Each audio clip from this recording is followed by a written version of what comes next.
তুলে নিস। ওখানে বিল্লা দাঁড়িয়ে আছে মিনিওয়ালা, দেখলাম দারুণ মিনিওয়ালা। বিল্লা দাঁড়িয়ে আছে মিনিওয়ালা, দাঁড়াও যাচ্ছি।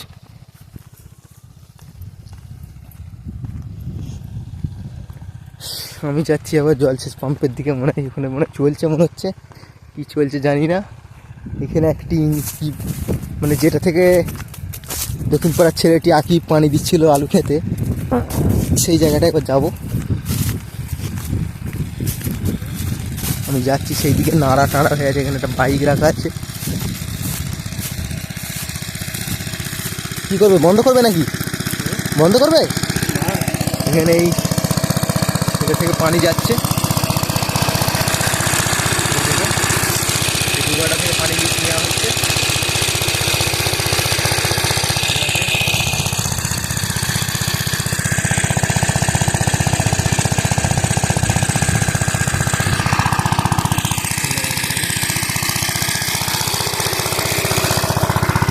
আমি যাচ্ছি এইদিকে, একটা বড় পাইপ ফেলা আছে দেখতে পাচ্ছি, ওই যে বিল্লা মিনিওয়ালা আছে তার পাইপ মনে হয়।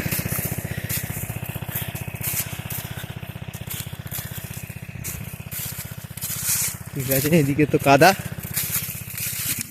এদিকে কাদায় ভর্তি, মানে সবাই বিচ ফিচ করবে, ঠিক করেছে জমি। কিছু দারুণ ভিউ। আমি আমার মিনির দিকে যাব, মিনি বলতে আমার মিনি নয়, ওই বিল্লার মিনি, বিল্লার মিনির দিকে যাব, বিল্লা পণ্ডিতের মিনি। এখানে কত বড় পানির পাইপ, তার মানে এখানে পানি দেওয়ার ব্যবস্থা আছে, মানে রাত্রিরে চলেন আমি এগোচ্ছি।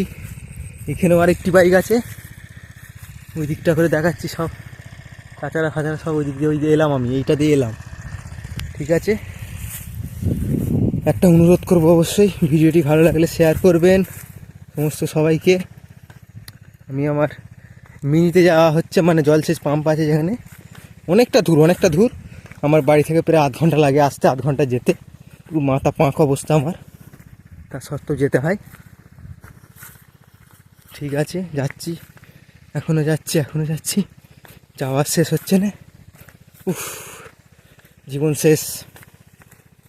এখানে সব পানি দিয়ে আছে, এরা সব চষে নাই, চষবে কি আদৌ কোনো ঠিক নেই, কারণ এই জমিটি বিক্রি হয়ে গিয়েছে, এই থেকে এই মাথা পর্যন্ত জমিটি বিক্রি হয়ে গিয়েছে।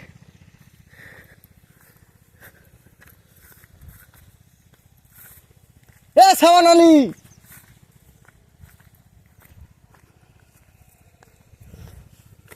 আমি যাচ্ছি, এসে গিয়েছি আমার মিনির কাছাকাছি। ওখানে খগন চাচা আছে, অবশ্যই এখানে আছে, অবশ্যই এসে গেছি। এটা আমার শ্যালো পাম্প। ঠিক আছে, এখান দিয়ে এইদিকে একটা পাইপ চলে গেছে পানি, এই দিক দিয়ে একটা পাইপ চলে গেছে, মানে সেই মোটা পাইপটি যেটা পড়েছিল সেই দিকে।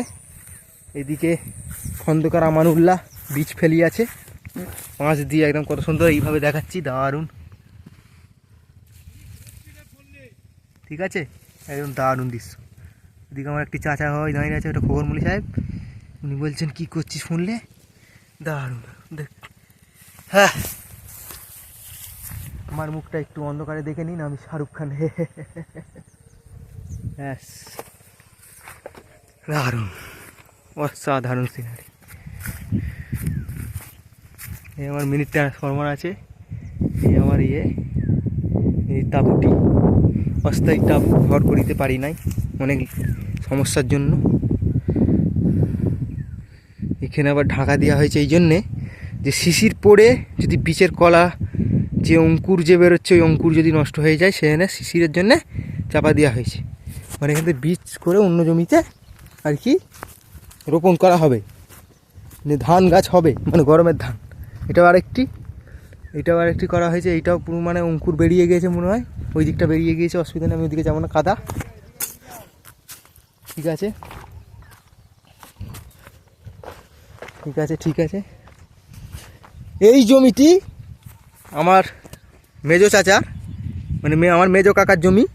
এটা করেছে আমাদের পণ্ডিত, মানে খুবই পণ্ডিত কাশীনাথ বিশ্বাস, মানে একবার যন্তর লোক যাকে বলে, ওই যন্তর লোক কাশীনাথ বিশ্বাস এই জমিটি করেছে। দেখেছেন সবাই, আজকে উনি কাদা ফাদা ঠিক করছিলেন, বীজ ফেলেছে কি না উনি মনে হয় ধান এখনও ফেলেননি। মানে যন্তর কাশীনাথ বিশ্বাস, এটা মনে রাখবেন, যন্তর। ঠিক আছে, মানে যন্তর কাশীনাথ বিশ্বাস। যাচ্ছি, সব টইটম্বুর করে পানি দিয়ে আছে। আমি যাচ্ছি ওই চাচাটার কাছে, চাচাটা মনে ছাগল নিয়ে এসেছে। এই দিকটা একটু দেখাচ্ছি। হ্যাঁ, এই দিকটা হচ্ছে ওই যে বাড়িটা দেখা যাচ্ছে, এই বাড়িটি, এই যে বাড়িটা জুম করলাম, এটা শেখপাড়া। শেখপাড়া ভেতর দিক করে শেখপাড়া শুরু, জামে মসজিদ ফসজিদ আছে। এটা জুম করছি, এই যে গরু দাঁড়িয়ে আছে, এইটা সব মাঠ, মানে ওই শেখপাড়া থেকে সব বউ ছেলেগুলো এসে এখানে সব গরু ছাগল সব চড়ায়। ওই যে এইখানটা করে আরেকটি মিনি আছে, এই যে এটাও মিনি। ঠিক আছে, এটা ওই দিকটা করে যে সাদা বড় বাউন্ডারি, ওটা কর্মস্থান। সাদা বড় বাউন্ডারিটা ওটা কর্মস্থান আছে। ওইখানে আবার অনেকগুলো গরু আছে, একটা দুটো গরু আছে ওখানে, মানে গরুর মালিকও আছে। ওইটাও একটা স্যালো পাম্প, ওই দেখতে পাচ্ছেন, একটা ট্রান্সফরমার আছে। আর এইখানটা করে এটা হচ্ছে স্যালো পাম্প। ঠিক আছে, এইখানে সব গরু ফরু, মানে দুপুরবেলা এসেছি তো, সব গরু সব চড়াতে বেরিয়েছে। আমার চাচা দাঁড়িয়ে আছে সমস্ত কিছু। এইটা হচ্ছে দক্ষিণ পাড়া। এই আমি একটু ছবি ফেটে গেছে। এটা দক্ষিণ পাড়া, মানে এটা দক্ষিণ পাড়ার ভেতর দিকটা, মানে যেটাকে খিড়কি বলা হয়। আর ভেতরের দিকে, এই দিকে আবার ইসরায়েল হালদার চাচারও মিনি আছে ভেতরে, মানে জল সেচ পাম্প।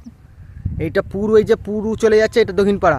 ওই দিকে শেষ, মানে আপনার ওই দিক করে শেষ, এই দিক করে শেষ, এইখানটা করে শেষ দক্ষিণ পাড়া। ঠিক আছে, ওইখানটা করে একজন সাদা কাপড় পরে লড়াচড়া করছে, দেখতে পাচ্ছেন, এই যে ওইটা দিয়ে আমি এলাম, মানে জল সেচ হচ্ছে, জল সেচ আলু খেতে, মানে খুবই, ওরাও পণ্ডিত খুব। এই দিকটা হচ্ছে আপনার সিরাজ চাচা সিরাজউদ্দিন মণ্ডলের মিনি। সিরাজউদ্দিন মণ্ডলের মিনি হচ্ছে এই ট্রান্সফরমারটা, এইটা সিরাজউদ্দিন মণ্ডলের মিনি, এখন ওনার ছেলেরা চালায়।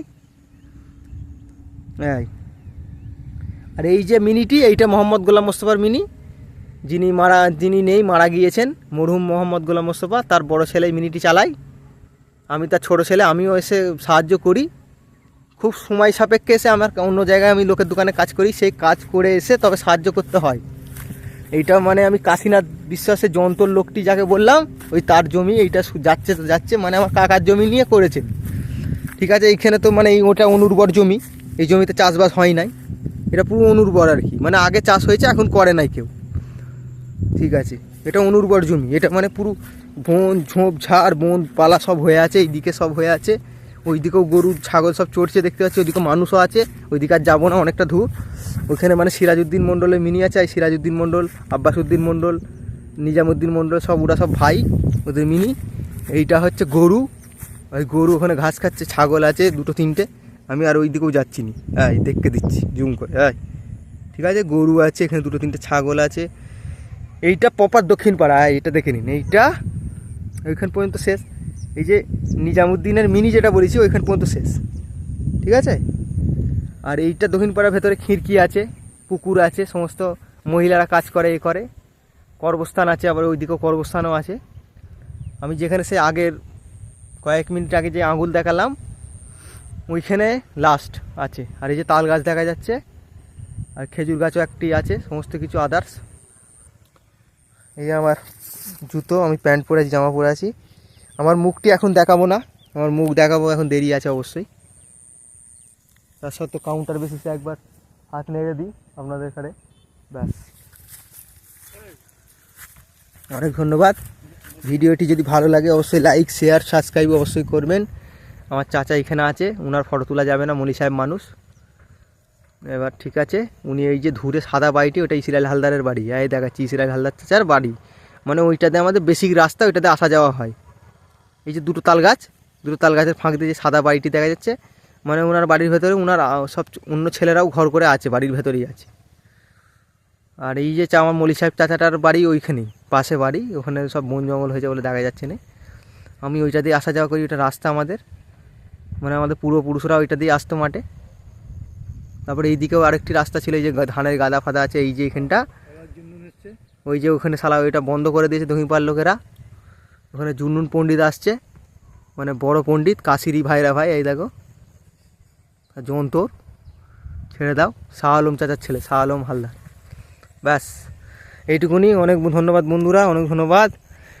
যদি ভালো লেগে থাকে অবশ্যই চ্যানেলটি সাবস্ক্রাইব করবেন, অবশ্যই বেল আইকন ক্লিক করবেন, অবশ্যই সমস্ত বন্ধুবান্ধবদের কাছে দেখাবেন, অবশ্যই শেয়ার করবেন বন্ধুবান্ধবদের সঙ্গে, হোয়াটসঅ্যাপে, ফেসবুক, সমস্ত জায়গায় চ্যানেলটির লিঙ্ক অবশ্যই শেয়ার করবেন। চ্যানেলটির ভিডিও শেয়ার করতে গেলে আপনাদের অনেক সময় লাগতে পারে, কারণ আমার তো অনেক সংখ্যক ভিডিও আছে, 10-12টি ভিডিও আছে। আপনাদের অনেক টাইম, নেট, সময় সমস্ত কিছু খরচা হয়ে যাবে যদি এসব করতে যান। আপনি শুধু আমার চ্যানেলটির ভেতরে যাবেন, যে চ্যানেলটির যে লিঙ্ক আছে ওই লিঙ্কটি আপনি করবেন, করে লিঙ্কটি আপনি কপি পেস্ট করে আপনার হোয়াটসঅ্যাপ, ফেসবুক সমস্ত গ্রুপে দিয়ে দেবেন, ঠিক আছে? অনেক ধন্যবাদ। ভিডিওটি শেষ পর্যন্ত যদি আপনারা ওয়াচ করে থাকেন তো খুবই খুশি হব অবশ্যই। মানে আমার কিছু আসবে না যদি নাও দেখেন, অসুবিধা আমার কিছু নাই।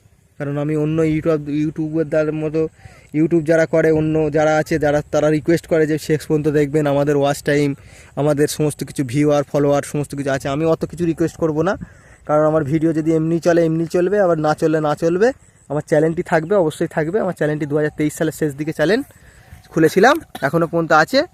আমি সময় বেশিছে অনেক ক্ষেত্রে অনেক ভিডিও করি, সেসব আমি লাইব্রেরি ভিডিও করি, আমি গল্পের বই যেসব পড়ি ওসব ভিডিও করি।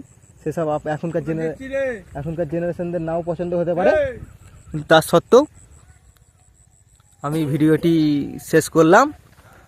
আমি যেসব লাইব্রেরি থেকে আপডেট করি, বইয়ের আপডেট করি অনেক সময়। এই কিছুদিন আগে আমি গ্রন্থাগারিক মেলায় গিয়েছিলাম, আমি জাঙ্গিপাড়ায়। সেইখান থেকে অনেক বই আমি সব ফটো তুলে পাঠিয়েছিলাম। এখনকার জেনারেশনদের প্রতি একটা দুঃখ কী জানেন, বই পড়া তো কমে যাচ্ছে, বিশেষ করে স্কুলের পড়াও নেই, স্কুলের পড়া উঠে যাচ্ছে। মানে স্কুলের পড়া বলতে স্কুলে তো মানে ছুটি 2011 সাল থেকে যে বর্তমান সরকার আছে এখন পর্যন্ত 26 পড়তে যাচ্ছে। সেই সরকারের মানে শিক্ষা ব্যবস্থা তো খুবই খারাপ, মানে খুবই খারাপ। সমস্ত স্কুল কলেজ এক এক করে, মাদ্রাসা সব বন্ধ হয়ে যাচ্ছে।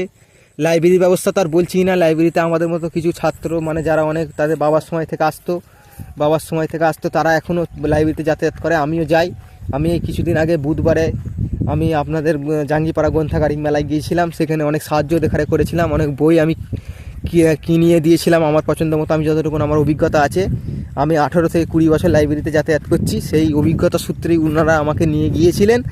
আমি অনেক ভালো ভালো বই কিনিয়ে দিয়েছি ওনাদের কাছে, ওনারা লাইব্রেরিতে নিয়ে গিয়েছেন।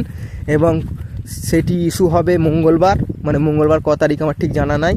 মঙ্গলবারে ইস্যু করা হবে বইগুলো, সব স্ট্যাম্প সমস্ত কিছু মারা হবে। তবে বইগুলো অন্য যারা লাইব্রেরিতে আসা যাওয়া এখনও পর্যন্ত করে তারা নিয়ে যেতে পারবে, বই ইস্যু করে খাতায় কার্ডে নিয়ে যেতে পারবে। এত কিছু বললাম, অবশ্যই আপনাদের বিরক্ত হতে পারে, কারণ দুঃখের বিষয় এটা। এখনকার জেনারেশন তো, আমাদের জেনারেশন তো জানতো আমার বাবাদের থ্রু, যে বাবারা গল্পের বই পড়ছে, আমরা হুমড়ি খেয়ে পড়তাম যে বাবা তুমি কি পড়ছো, বাবা আমাদের এখানে একটু দেখাও। ওই বাবার সূত্র ধরে আমাদের গল্পের বই পড়া। আমাদের সময় এত পড়ালেখার চল ছিল, আমাদের সময় প্রচুর মাস্টারের হাতে আমরা মার খেয়েছি, প্রচুর। স্কুলে মানে আমাদের স্কুলে এমন ছিল, ক্লাস 9 পর্যন্ত একজন মাস্টারের কাছে আমরা পড়েছি সমস্ত কিছু, আদার্স অন্য কোনো মাস্টার ছিল না আমাদের। সেই এখন শিক্ষা ব্যবস্থা তো মানে মোটামুটি প্রায় বন্ধের দিকেই চলে গেছে এই সরকারের সময়ে। সরকার যত বলুক কিছু ভালো কাজ তেমন হয়নি। শিক্ষা হচ্ছে জাতির মেরুদণ্ড। সেই মেরুদণ্ডটি যদি ভেঙে দেওয়া হয়, সেখানে দুঃখের কোনো ভাষা থাকে না যে প্রকাশ করা হবে। তো এখনকার জেনারেশন তো লাইব্রেরিতে তো যাতায়াত করেই না, বলে লাইব্রেরি আবার কি, লাইব্রেরি বললে আবার বলে লাইব্রেরি কি, মানে এমন ব্যাপার, তাদের অভিভাবকও বলে না যে লাইব্রেরি কি, লাইব্রেরি সেটা জানাই নি। তারা গল্পের বই কোন দূরস্থ পড়বে, মনোযোগ সহকারে যে একটা কিছু পড়তে গেলে, গল্পের বই বা আদার্স ক্লাসের বই পড়তে গেলে মনোযোগ লাগে, সেই মনোযোগটাই এখনকার ছেলেদের মধ্যে নেই। এটা খুবই দুঃখ লাগে যে আমাদের জেনারেশন, আমার তো 25 বছর বয়স হয়ে গেল, আমরা লাইব্রেরিতে এখনও যাচ্ছি, বই পড়ছি, সমস্ত কিছু লাড়াচাড়া ঘাঁটাঘাঁটি সমস্ত কিছু করি, লাইব্রেরিয়ানদের এখানে সাহায্য করি। কিন্তু এখনকার জেনারেশন এসব কিছু জানেই না। তারা বলে লাইব্রেরি কি, লাইব্রেরির বই কি, তারা লাইব্রেরি বলে কিছু চেনেই না। দোষটা তাদের নয়, তাদের গার্জেনের দোষ, অবশ্যই তাদের গার্জেনের দোষ। গার্জেনরা কিছু, তাদের অভিভাবকরা কিছু শেখায়নি, তারা লাইব্রেরিতে কীভাবে যাবে। আমি যে লাইব্রেরিটার কথা বলছিলাম, ওই লাইব্রেরিটা ওইখানে এই জুম করছি, ওখানে বন জঙ্গল অনেক হয়ে গেছে, কুয়াশা হয়ে আছে। ঠিক এই যে ট্রান্সমিটারটা আছে মিনির, ওর ঠিক পরেই, ওইটা পড়ে যাচ্ছে হরিপুর জগমোহনপুর, ওর পরেই লাইব্রেরি। ওটা হচ্ছে জাতীয় সাধারণ পাঠাগার, ঠিক আছে। ওইখানে আমি আজও যাতায়াত করি। একটা আত্মীয়তার সম্পর্ক, একটা বন্ধুত্বপূর্ণ সম্পর্ক হয়ে গিয়েছে ওনাদের সঙ্গে, ওনাদের কাছে ছাড়তে পারি নাই। যাকগে, অনেক লম্বা হয়ে গেলেও ভিডিওটি অনেক লম্বা হয়ে গেলেও আপনারা অবশ্যই ভিডিওটি ভালো লাগলে শেয়ার, সাবস্ক্রাইব, লাইক অবশ্যই করবেন। নতুন যদি হন তো অবশ্যই কমেন্ট করবেন, কারণ কমেন্ট আমি পড়তে ভালোবাসি, পড়ে আরও ভিডিও আমার ইমপ্রুভ করতে পারবো। অনেক ধন্যবাদ।